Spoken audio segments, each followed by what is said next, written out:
Assalamualaikum warahmatullahi wabarakatuh. Perkenalkan, nama saya Menok Faikotulimah dari Prodi BIP NIM saya 2021 0102 258. Di sini saya mau menjelaskan tentang psikologi teori emosi.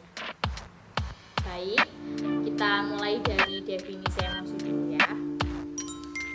Emosi adalah perasaan intens yang ditunjukkan kepada seseorang atau sesuatu. Emosi adalah reaksi terhadap seseorang atau kejadian. Emosi juga dapat ditunjukkan ketika kita sedang merasa senang mengenai suatu hal.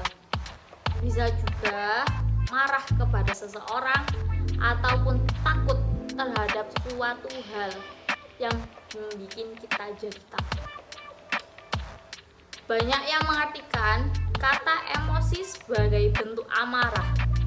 Namun sebenarnya kata emosi mewakili berbagai bentuk perasaan manusia, tidak hanya amarah saja. Ada sedih, ada bahagia, ada marah, dan masih banyak lagi. Tentunya tidak hanya marah saja ya. Oke, kita lanjut ke bentuk-bentuk emosi. Bentuk emosi ada amarah. Amarah itu di dalamnya meliputi brutal, mengamuk, benci, jengkel, tersinggung, dan masih banyak lagi. Yang kedua ada cinta. Di dalamnya itu meliputi kepercayaan, kebaikan hati, dan kasih sayang. Berikutnya ada mau. Di dalamnya ada rasa bersalah, kesal hati, merasa dirinya itu aib, hina, dan hatinya sedang hancur lebur. Itu tadi bentuk-bentuk dari emosi. Banyak, cuma saya hanya sebutkan beberapa saja. Kita lanjut ke ciri-ciri emosi ya. Yang pertama adanya trauma. Yang kedua adanya perubahan fisik. Yang ketiga adanya fluktuatif. Yang pertama trauma.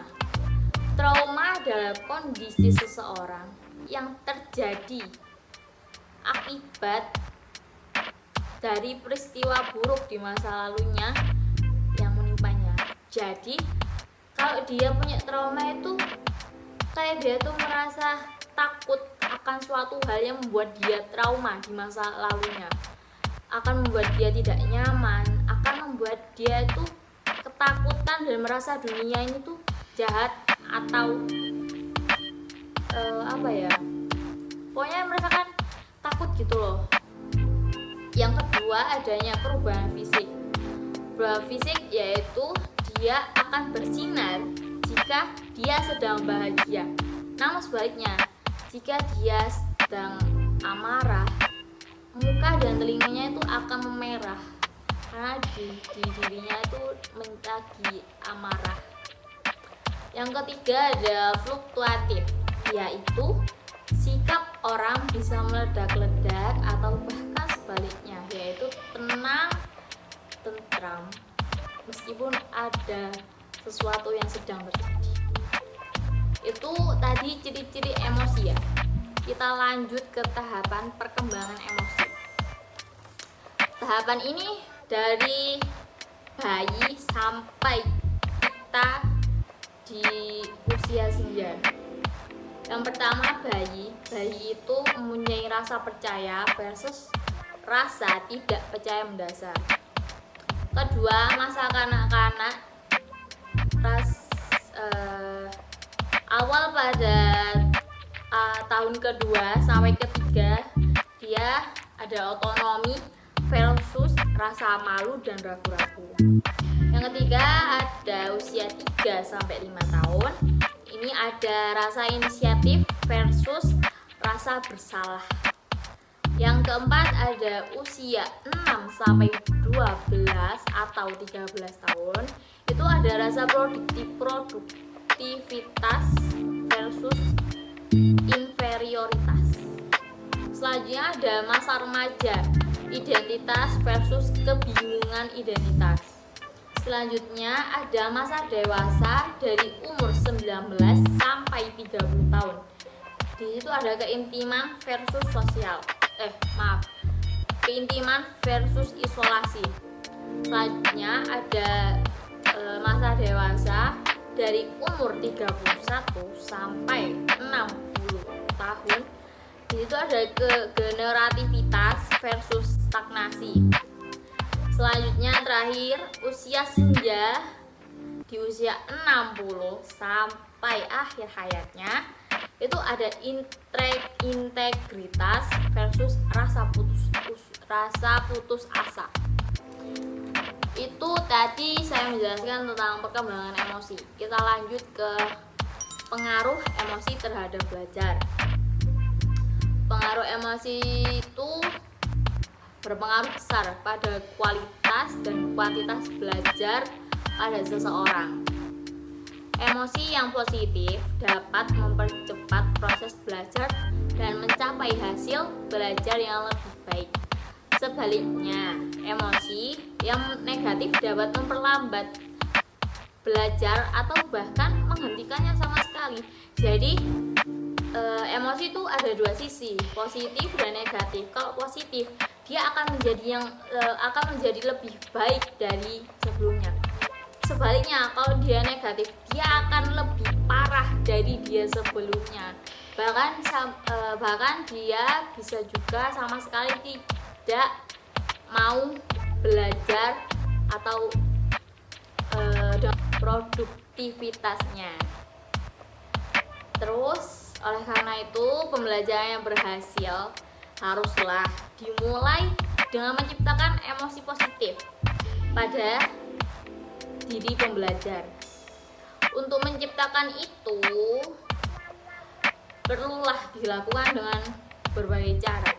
Di antaranya ada menciptakan lingkungan belajar yang menyenangkan. Dengan menciptakan kegembiraan belajar itu bisa membuat emosi si pembelajar ini menjadi positif. Dapat menerima pelajaran ini lebih baik, lebih cepat karena dia sedang mempunyai emosi yang positif. Beda halnya dengan dia sedang merasakan emosi negatifnya. Dia itu akan merasa tidak senang di dalam pembelajaran itu, merasa bosan, merasa kayak dia tuh sudah tidak butuh, rasa kesal, capek. Itu kalau ada di sisi negatifnya itu seperti itu, kurang lebihnya seperti itulah.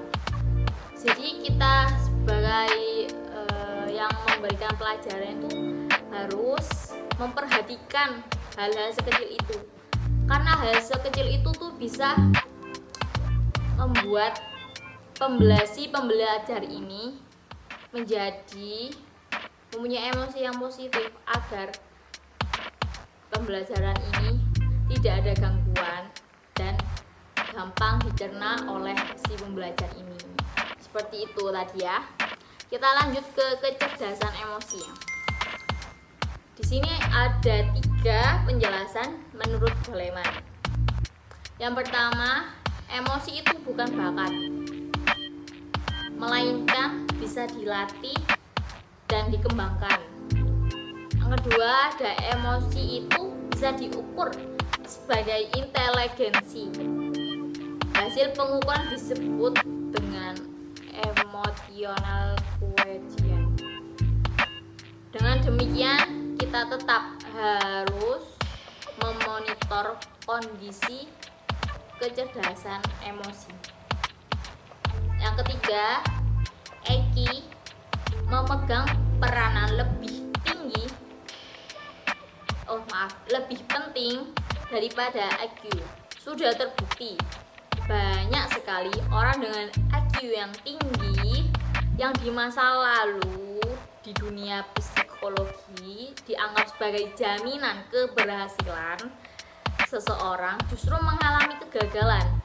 Mereka kalah dari orang-orang yang IQ-nya rendah namun memiliki EQ yang tinggi. Jadi IQ yang tinggi itu tidak menjamin keberhasilan seseorang itu. Namun yang lebih penting itu EQ-nya, karena menurut Goleman sumbangan EQ dalam menentukan keberhasilan seseorang itu hanya sekitar 20-30% saja. Selebihnya itu ditentukan oleh EQ yang tinggi. Jadi IQ yang tinggi itu tidak menjamin keberhasilannya seseorang itu jika dia tidak seimbang dengan EQ-nya. Adapun orang yang dikatakan mempunyai EQ yang tinggi jika ia memenuhi kriteria berikut. Yang pertama, mengenali emosinya diri sendiri. Kedua, mampu mengendalikan emosinya dengan situasi dan kondisi apapun. Yang ketiga, mampu menggunakan emosinya sebagai meningkatkan motivasinya sendiri, bukan malah seperti dia untuk putus asa atau bersifat negatif pada orang lain. Yang keempat, ada mampu berinteraksi positif kepada orang lain. Itu dia tadi kriteria yang dimiliki oleh orang yang punya EQ yang tinggi. Mungkin itu saja yang bisa saya sampaikan, dan selebihnya mohon maaf jika salah ada kata atau pengertian saya.